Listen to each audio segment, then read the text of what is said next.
जिंदाबाद जिंदाबाद जिंदाबाद। पुलिस प्रशासन की तानाशाही नहीं चलेगी नहीं चलेगी। पुलिस प्रशासन की तानाशाही नहीं चलेगी नहीं चलेगी। पुलिस प्रशासन की तानाशाही अभिभाषक पर नहीं चलेगी नहीं चलेगी नहीं चलेगी। और जांच में उन्होंने लिखा कि इसमें रास्ता होना नहीं पाया जाएगा, नहीं पाया गया और प्रकरण क्लोज किया। उसके बाद फिर इसको चाहे राजनीतिक प्रभाव समझो या साठगांठ समझो, फिर एक आवेदन उसी प्रकरण में लगा और उसमें उन्होंने बोल दिया कि रास्ता पाया गया। जो न्यायालय एक प्रकरण को एक बार निर्णय करके पारित कर देता है, जिसमें निर्णय पारित कर देता है, दूसरी बार उसको सुनने का क्षेत्राधिकार उसका नहीं बनता है। यहाँ सीधे सीधे संबंधित तहसीलदार उन्हेल ने साठगांठ करके एक प्रकरण को 2 बार सुना और दोनों में अलग अलग आदेश पारित किए। उसके बाद जब लगा कि मामला ठीक नहीं है, एक आवेदन उन्हेल थाने में गया। इनकी ओर से, इनके परिवार की ओर से, वकील साहब के परिवार की ओर से एक आवेदन उन्हेल थाने पे दिया गया था। पुलिस ने 4 महीने बीत जाने के बाद भी कोई कार्रवाई नहीं करी। 13/7/24 को काफी कुछ पता ना।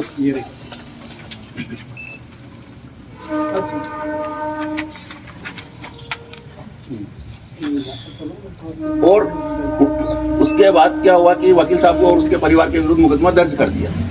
हमारा ऐसा मानना है कि उन्हेल थाने पे भू माफिया हावी हैं। यदि आपके पास कोई आवेदन आया तो आप उसकी जांच करवा लीजिए ना। आज एक वकील को लिस्टेड कोई निगरानी शुदा बदमाश नहीं है कि आप उसके खिलाफ सीधे FIR लॉन्च कर रहे हैं। आपके कार्यकाल में एक प्रकरण हुआ था बिरलाग्राम थाने पे, जो लिस्टेड गुंडा था, जिला बदर अपराधी था, उसके खिलाफ अमित रघुवंशी ने एक FIR दर्ज करवाई।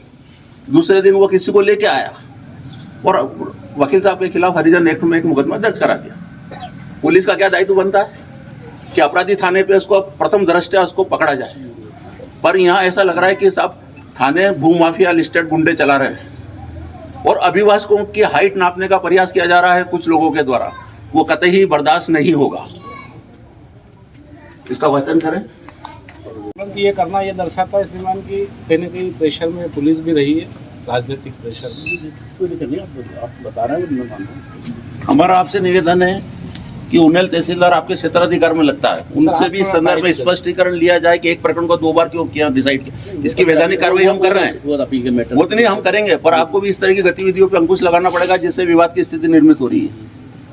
एक न्यायालय 2 ऑर्डर थोड़ी पारित कर सकते हैं। नहीं सर, मेरा एक निवेदन है कि कोर्ट वो चला रहा है, लेकिन उसके बाद में आप यहाँ पे एक कलेक्टर को भी रिप्रेजेंट कर रहे हैं और प्रशासनिक अधिकारी भी है सर आप।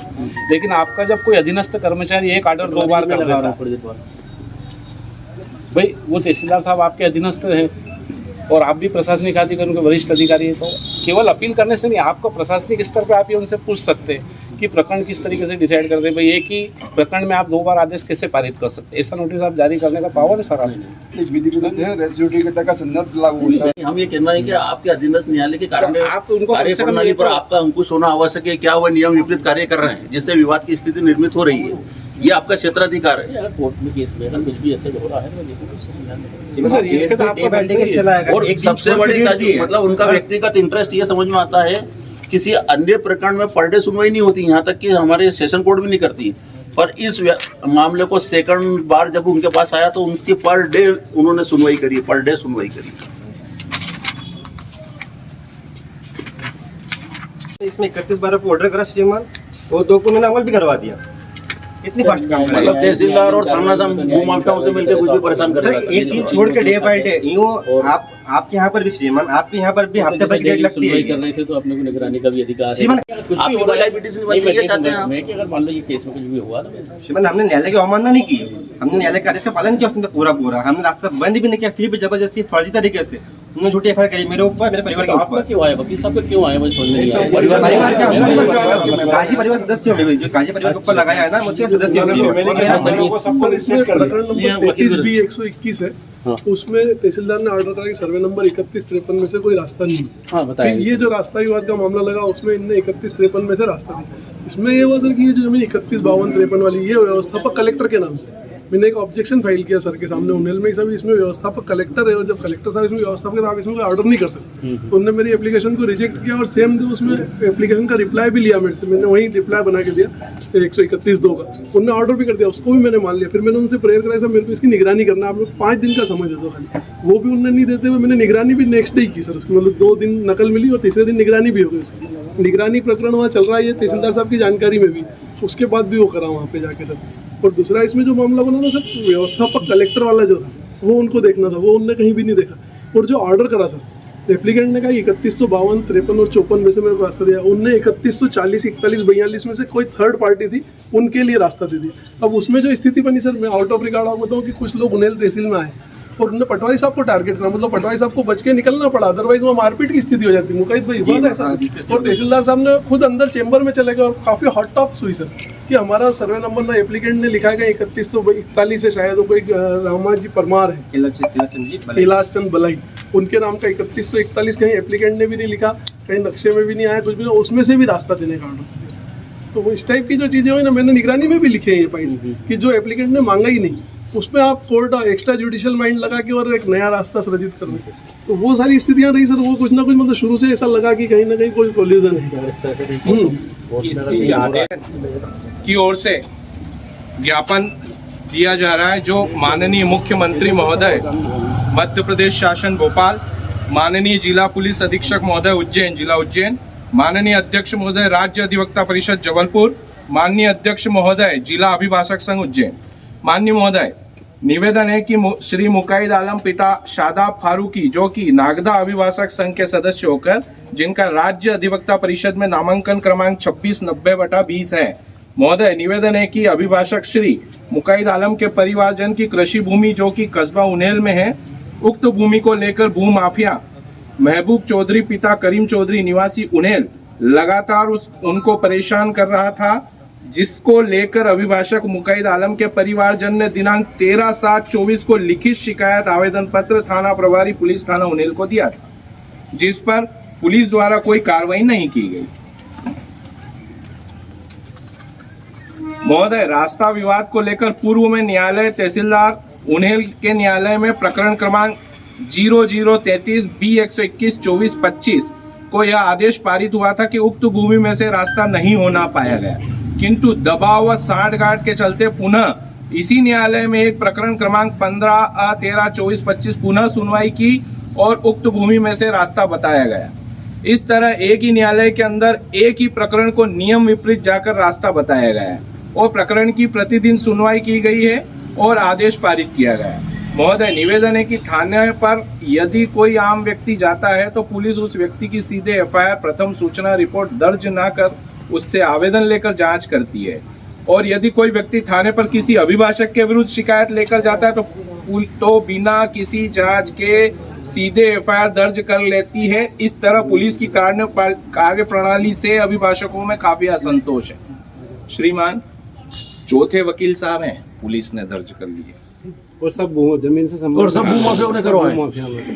महोदय, निवेदन है कि माननीय मुख्यमंत्री के गृह जिले में इस तरह अभिभाषकों के विरुद्ध असत्य आधारों पर दबाव व प्रभाव में झूठे मुकदमे दर्ज होने से अभिभाषकों में असंतोष पनप रहा है, जिससे कहीं ना कहीं पुलिस की कार्य प्रणाली प्रदेश में मुख्यमंत्री की छवि खराब करने का प्रयास कर रही है।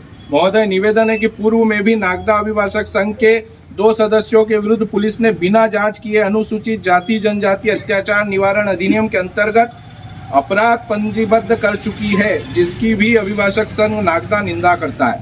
महोदय, निवेदन है कि वर्तमान में थानों पर भूमाफियाओं का प्रभाव बढ़ता जा रहा है और पुलिस भूमाफियाओं के दबाव में नियम विपरीत जाकर असत्य आधारों पर अपराध पंजीबद्ध कर रही है, जिस पर भी रोक लगाया जाना आवश्यक है।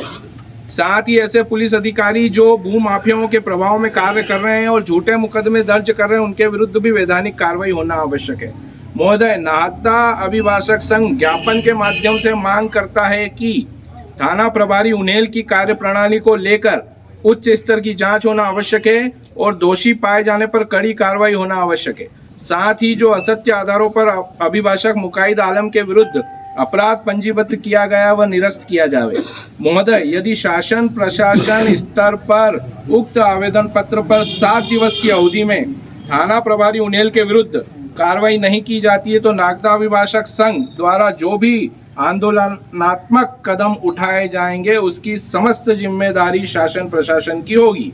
प्रतिलिपि श्रीमान नगर पुलिस अधीक्षक महोदय, बिल्ला ग्राम, नागदा।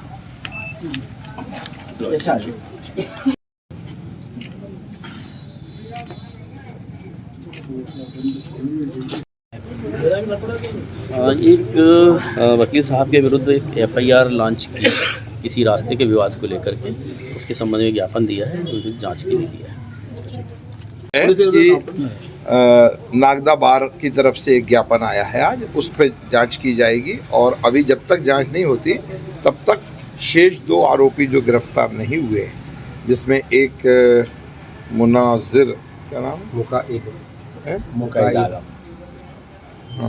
मुकाइद आलम जी, इनकी अभी गिरफ्तारी नहीं होगी जब तक कि गिरफ्तारी मतलब इनके विरुद्ध अभी कार्रवाई नहीं होगी जब तक जांच। सर, ये तो असंज्ञेय अपराध है, गिरफ्तारी का कहाँ है इसमें? संघ के सदस्य मुकाइद आलम के विरुद्ध उन्नेल थाने में एक अपराध पंजीबद्ध दर्ज हुआ है।